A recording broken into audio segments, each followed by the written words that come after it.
બનાસકાંઠાના ખેડૂતો પર કુદરતી આફત અને ખાતરની અછતના કારણે ડબલ માર સહન કરવાનો વારો આવ્યો। વર્ષ 2025ની શરૂઆતથી જ ખેડૂતો ભારે વરસાદને કારણે બાજરી અને મગફળીના પાકમાં નુકસાની વેઠી ચૂક્યા છે।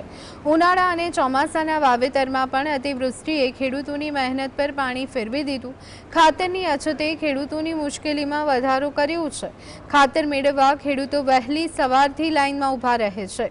કિસાન સંઘે સરકાર પાસે પાક નુકસાનનું તાત્કાલિક વળતર અને ખાતરની અછત દૂર કરવા માટે માંગ કરી છે।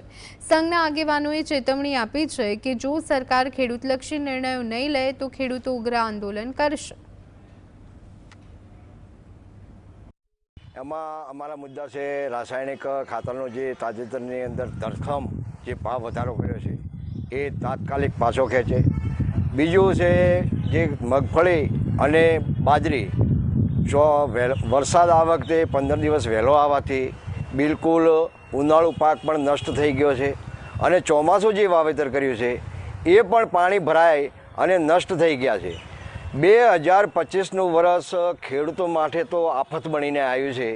એટલે અમારી સરકારને રજૂઆત છે કે જે રાસાયણિક ખાતરનો ભાવ વધારો કર્યો છે તાત્કાલિક અસરથી પાછું ખેંચે।